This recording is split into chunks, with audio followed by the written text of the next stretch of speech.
जब भी कोई एक्सीडेंट का केस फाइल होता है तो एक्सीडेंट के केस हम इसलिए जनरली फाइल करते हैं कि जो घटना घटित हुई है उसके आधार पर हम एफआईआर रजिस्टर करवाएंगे और एफआईआर के बाद में हम क्लेम का केस फाइल कर सकते हैं।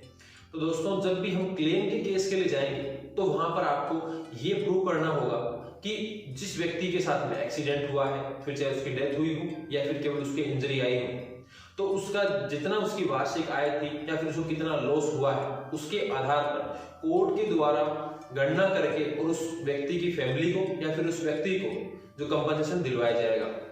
तो क्या उसके अंदर आईटीआर का महत्वपूर्ण रोल हो सकता है? क्या आईटीआर को कोर्ट के द्वारा कंसीडर किया जाएगा? उसको लेकर के सुप्रीम कोर्ट के द्वारा जजमेंट दिया गया है, उसके बारे में आज मैं आपको बताऊंगा। नमस्कार साथियों, मैं हूं एडवोकेट कुलदीप सिंह। दोस्तों, जब भी किसी व्यक्ति के साथ में कोई एक्सीडेंट होगा तो अगर एक्सीडेंट में उसकी कोई चोटें आई हैं तो उसके द्वारा एफआईआर रजिस्टर करवाई जाती है, और अगर किसी व्यक्ति के एक्सीडेंट में डेथ हो जाती है तो उसके फैमिली मेंबर्स उसकी एफआईआर रजिस्टर करवाते हैं। एफआईआर रजिस्टर करवाना इसलिए भी आवश्यक है क्योंकि एक तो वो क्रिमिनल केस है जिसके अंदर उसके साथ में घटना घटित हुई है, सेकंड इसलिए कि उसके जो फैमिली मेंबर्स हैं डिजीज के, तो उनके द्वारा कंपनसेशन लिया जाए, या फिर अगर किसी व्यक्ति के साथ में एक्सीडेंट हुआ है, उसे अगर इंजरी हुई है तो वो कंपनसेशन ले सके, जितना उसे लॉस हुआ है उसके द्वारा कोर्ट उसे कंपनसेशन दिलवाती है।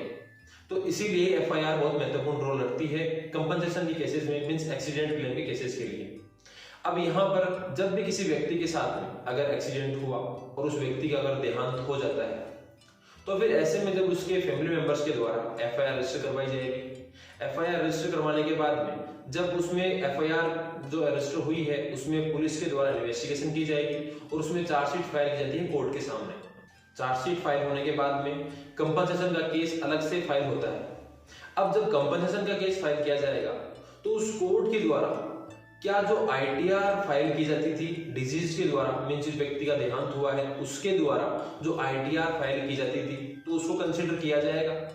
तो उसको लेकर के सुप्रीम कोर्ट के द्वारा इस केस में कह दिया गया। इस केस के दोस्तों फैक्ट ये थे कि एक व्यक्ति का एक्सीडेंट हुआ, जब उसके फैमिली मेंबर्स के द्वारा आईटीआर रिटर्न फाइल की गई कि इसके द्वारा आईटीआर रिटर्न फाइल की जाती है, वो डॉक्यूमेंट जब कोर्ट के अंदर फाइल किया गया तो उसमें ट्रायल कोर्ट ने कंसीडर नहीं किया और उसमें मान लिया गया कि अराउंड 4,000 रुपए पर मंथ की इसकी अर्निंग थी।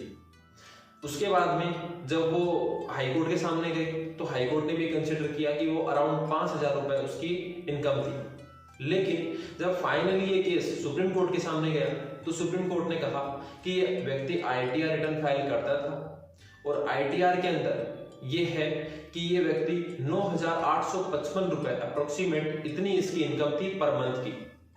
तो ऐसे में जब ये व्यक्ति आईटीआर रिटर्न फाइल कर रहा है तो आईटीआर को कंसीडर किया जाना चाहिए, क्योंकि एक व्यक्ति आईटीआर तभी फाइल करेगा जब उसके द्वारा कुछ अर्निंग की जाएगी और उसके आधार पर ही वो व्यक्ति आईटीआर रिटर्न फाइल करता है।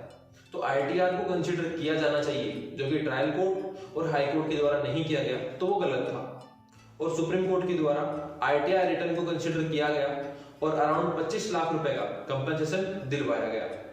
तो अब आपके लिए यहाँ पर ये है इस केस से समझने की बात कि जब भी अगर किसी भी व्यक्ति के साथ में कोई एक्सीडेंट हो या फिर अगर किसी भी व्यक्ति का दुर्घटना में अगर देहांत होता है, तो ऐसे में जब वो अगर कंपनसेशन का केस फाइल करेंगे एमएसटी कोर्ट के अंदर, तो उस समय हमें आईटीआर रिटर्न अगर वो व्यक्ति फाइल करता था तो वो आईटीआर रिटर्न की जो डॉक्यूमेंट है वो हमें कोर्ट के सामने प्रोड्यूस करने चाहिए, और इसीलिए ही आईटीआर भी हमें फाइल करनी चाहिए। हमें केवल और केवल आईटीआर के ये बेनिफिट नहीं है कि हम केवल अपना टैक्स बचा सकते हैं। तो ऐसे अगर किसी भी व्यक्ति के साथ में अनफॉर्चुनेटली अगर कोई घटना घटित होती है तो ऐसे में वो व्यक्ति आईटीआर से ये बेनिफिट ले सकता है। तो दोस्तों, आई होप आपको वीडियो पसंद आया होगा। इसी प्रकार के वीडियोस को देखने के लिए चैनल को सब्सक्राइब करें और वीडियो को लाइक एंड शेयर करना ना भूलें।